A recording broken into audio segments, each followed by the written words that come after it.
നാളെ മാറ്റാൻ ഇന്നൊരു തീരുമാനം മതി. ആദ്യപടി ഇവിടെ നിന്ന് തന്നെ തുടങ്ങാം. ഇനി യാത്ര തുടങ്ങാം നിങ്ങളുടെ സ്വപ്ന കരിയറിലേക്ക്. Chithara women's academy, SMB junction, Shoranur, opposite private bus stand, Pattambi.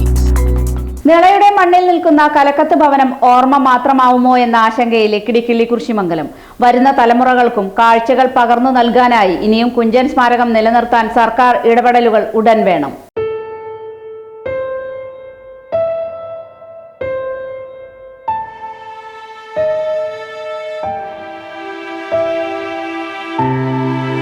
സർവാധികാരിയെ കണ്ടാൽ നമുക്കിന്നു കാര്യങ്ങൾ സാധിക്ക വൈഷ്മ്യമായി വരും. നാണിയെ കണ്ടാൽ എളുപ്പമാമെന്നൊരു നാണയം നാട്ടിൽ നടത്താതിരിക്കണം.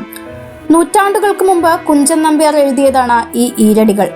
ഉദ്യോഗസ്ഥരെ കണ്ട കാര്യം സാധിക്കാൻ കഷ്ടപ്പെടുന്നവർക്കുള്ള ഉപദേശമായിരിക്കണം ഈ വരികളിലൂടെ അദ്ദേഹം പകർന്നു നൽകിയത്.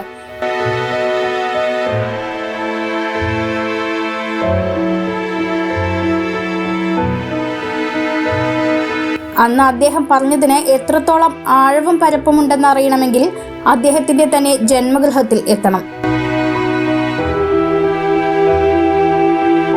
സംസ്ഥാന സർക്കാരിന്റെ സാംസ്കാരിക വകുപ്പിന് കീഴിലുള്ള ഈ കെട്ടിടം കാലപ്പഴക്കം ചെന്ന് ഇടിഞ്ഞു പൊളിഞ്ഞു വീഴാറായി നിൽക്കുകയാണ്.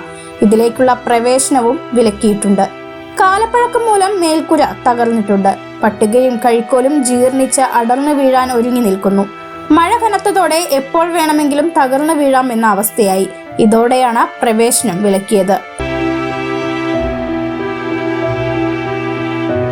കേരളത്തിന് അകത്തുനിന്നും പുറത്തുനിന്നും നിരവധി ആളുകൾ കലക്കത്ത് ഭവനം സന്ദർശിക്കാൻ എത്തിയിരുന്നു. സ്കൂളുകളിൽ നിന്നും പഠനയാത്രയുടെ ഭാഗമായി വിദ്യാർത്ഥികളെ എത്തിച്ചിരുന്നു. ഇന്നത്തെ കുട്ടികൾ കാണാത്ത നൂറ്റാണ്ടുകൾ പഴക്കമുള്ള മിഴാവ്, തുള്ളൽ ശില്പങ്ങൾ, കുഞ്ചൻ നമ്പ്യാർ ജനിച്ച മുറി, കെടാവിളക്ക്, അങ്ങനെ പലതരം കാഴ്ചകൾ കൊണ്ട് കലക്കത്ത് ഭവനം സമ്പൂർണമായിരുന്നു. ഒരാൾക്ക് 30 രൂപയായിരുന്നു പ്രവേശന തുക. സ്കൂളുകളിൽ നിന്നുള്ള കുട്ടികൾക്കാണെങ്കിൽ 10 രൂപയും. ക്ഷയിച്ച കെട്ടിടം അടച്ചിട്ടതോടെ ധാരാളം ആളുകൾ ഇവിടെ എത്തി നിരാശരായി മടങ്ങുന്ന കാഴ്ച പതിവായി.